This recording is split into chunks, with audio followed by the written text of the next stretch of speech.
50 എന്ന ഒരു അഭിമാനകരമായ സംഖ്യയിലേക്ക് BJP തങ്ങളുടെ ലീഡ് നില ഉയർത്തിയിരിക്കുന്നു. 70 സീറ്റുകളിൽ 50 സീറ്റിലും വ്യക്തമായ ലീഡ് നേടിക്കൊണ്ട് BJP 27 വർഷത്തിന് ശേഷം ഇതാ ഡൽഹിയിൽ അധികാരത്തിലേക്ക് തിരിച്ചെത്തുന്നതിൻ്റെ സൂചനയാണ് നാം കാണുന്നത്. തൗഫീഖ് അസ്ലം കൂടിയുണ്ട് വിവരവുമായി കൗണ്ടിംഗ് സ്റ്റേഷന് മുന്നിൽ. തൗഫീഖ്, എന്താ ശരി, തൗഫീഖ് ഇപ്പോൾ കൗണ്ടിംഗ് സ്റ്റേഷനിൽ നിന്ന് മാറിയിരിക്കുന്നു, BJP ആസ്ഥാനത്തുള്ളത്. തൗഫീഖ്, ആഹ്ലാദ പ്രകടനം തുടങ്ങിയോ BJP?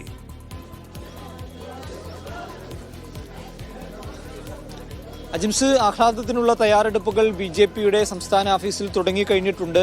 നിലവിൽ നിരവധി പ്രവർത്തകർ ഇവിടെ എത്തിയിട്ടുണ്ട്. ഒരു ഉറപ്പ് ലഭിച്ചതിന് ശേഷം ആഘോഷങ്ങൾ തുടങ്ങാനായിട്ട് കാത്തിരിക്കുകയാണ് BJP പ്രവർത്തകർ. നിലവിൽ അവർ ആഘോഷങ്ങളൊന്നും തുടങ്ങിയിട്ടില്ല. തെരഞ്ഞെടുപ്പ് ഫലം നിരീക്ഷിച്ചു കൊണ്ടിരിക്കുകയാണ്. 50 സീറ്റാണ് BJP ഇപ്പോൾ നേടിയിരിക്കുന്നത്. കാൽനൂറ്റാണ്ടിന് ശേഷം BJP ഡൽഹിയിൽ അധികാരം പിടിക്കുന്നു എന്ന വ്യക്തമായിട്ടുള്ള സൂചനകൾ ലഭിച്ചിരിക്കുന്നു. അതുകൊണ്ട് കൂടുതൽ പ്രവർത്തകർ BJPയുടെ ഈ സംസ്ഥാന ഓഫീസിലേക്ക് എത്തുന്നുണ്ട്. ഇവിടെ പ്രവർത്തകർക്ക് ഫലം അറിയാനായിട്ട് ഇവിടെ ടെലിവിഷൻ ഉൾപ്പെടെ ഇവിടെ സജ്ജീകരിക്കുകയും ചെയ്തിട്ടുണ്ട്. ഒരു ഉറപ്പ് ലഭിച്ചതിന് ശേഷം കൂടുതൽ ആഘോഷങ്ങളിലേക്ക് കടക്കാനായിട്ടാണ് BJP ഇപ്പോൾ തീരുമാനിച്ചിരിക്കുന്നത്. എല്ലാ പ്രവർത്തകരോടും ഈ സംസ്ഥാന ഓഫീസിലേക്ക് എത്താനായിട്ടുള്ള നിർദ്ദേശങ്ങൾ നൽകിയിട്ടുണ്ട്. അതിനുശേഷം നേതൃത്വം ആഘോഷത്തിന് അനുമതി അല്ലെങ്കിൽ ആഘോഷിക്കാനായിട്ടുള്ള നിർദ്ദേശം നൽകുന്ന സമയത്ത് ആഘോഷങ്ങളിലേക്ക് കടക്കുമെന്നാണ് ഇപ്പോൾ പ്രവർത്തകർ അറിയിച്ചിരിക്കുന്നത്. വലിയ പ്രതീക്ഷയിൽ തന്നെയാണ് BJP. കാരണം എക്സിറ്റ് പോൾ ഫലങ്ങൾ BJPക്ക് വലിയ ആത്മവിശ്വാസം നൽകിയിരുന്നു. അതുകൊണ്ട് ആ എക്സിറ്റ് പോൾ ഫലങ്ങൾ വന്നതിന് തൊട്ടു പിന്നാലെ തന്നെ ഡൽഹിയിൽ ഭരണത്തിന് അല്ലെങ്കിൽ ഡൽഹിയിൽ സർക്കാർ രൂപീകരിക്കാനുള്ള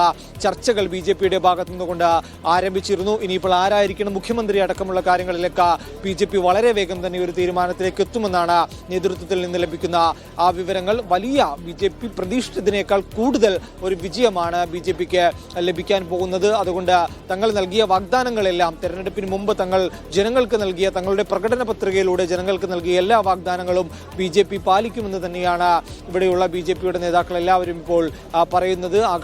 ആഘോഷങ്ങൾ അല്പസമയത്തിനകം തന്നെ BJPയുടെ ഈ ഓഫീസിൽ ആരംഭിക്കും. BJPക്ക് കൂറ്റൻ വിജയം ഡൽഹിയിലെ ജനങ്ങൾ സമ്മാനിക്കുകയാണെങ്കിൽ ഇന്ന് വൈകുന്നേരം പ്രധാനമന്ത്രി നരേന്ദ്രമോദി പ്രവർത്തകരെ അഭിസംബോധന ചെയ്യുകയും ചെയ്യും. ശരി, 50 സീറ്റ് എന്ന അഭിമാനകരമായ ലീഡ് നിലയിലേക്ക് BJP വരികയാണ്. വെറും 19 സീറ്റിലേക്ക് ആം ആദ്മി പാർട്ടിയുടെ ലീഡ് നില താഴുകയും ചെയ്തിരിക്കുന്നു. എന്ന് മാത്രമല്ല, മുഖ്യമന്ത്രി അതിഷി, മുൻ മുഖ്യമന്ത്രി അരവിന്ദ് കെജ്രിവാൾ, മന്ത്രിമാരായ മനീഷ് സിസോദിയ, സൗരഭ് ഭരദ്വാജ് തുടങ്ങി സത്യേന്ദ്ര ജെയിൻ തുടങ്ങിയവരെല്ലാം പിന്നിലാക്കിക്കൊണ്ട് ഒരുതരം നാണം കെട്ട തോൽവി ആം ആദ്മി പാർട്ടിക്ക് സമ്മാനിച്ചുകൊണ്ടാണ് BJPയുടെ 27 വർഷത്തിന് ശേഷമുള്ള ഡൽഹിയിലേക്കുള്ള തിരിച്ചുവരവെന്ന് നമുക്ക് കാണാം. ബഹുദൂരം മുന്നിലാണ് BJP എന്ന് കാണാം. BJP 50 സീറ്റിൽ ലീഡ് ചെയ്യുന്നു. 19 സീറ്റിൽ മാത്രം ആം ആദ്മി പാർട്ടി ലീഡ് ചെയ്യുന്നു. കോൺഗ്രസ് ആകട്ടെ ഒരേ ഒരു സീറ്റിൽ സാന്നിധ്യം അറിയിച്ചുകൊണ്ട് അവർ ആം ആദ്മി പാർട്ടിയുടെ തോൽവിയിൽ നിർണായകമായ സ്വാധീനം ചെലുത്തുന്ന വിധം വോട്ട് നേടിയിരിക്കുകയും ചെയ്തിരിക്കുന്നു. മിക്ക മണ്ഡലങ്ങളിലും കോൺഗ്രസ് 2ാം സ്ഥാനത്തേക്ക് എത്തുന്ന കാഴ്ചയും കാണുന്നു എന്ന് ഞങ്ങളുടെ പ്രതിനിധികൾ ഡൽഹിയിൽ നിന്ന് റിപ്പോർട്ട് ചെയ്യുന്നു. ആം ആദ്മി പാർട്ടി ഓഫീസിൽ ഒരർത്ഥത്തിൽ അവിടെ ആഘോഷം തുടങ്ങാനിരുന്നാണ്. നമ്മൾ ഇപ്പോൾ സ്ക്രീനിൽ കാണുന്ന ആം ആദ്മി പാർട്ടി ഓഫീസിന് മുന്നിലെ ദുഃഖാർത്തരായ ജനക്കൂട്ടമാണ്.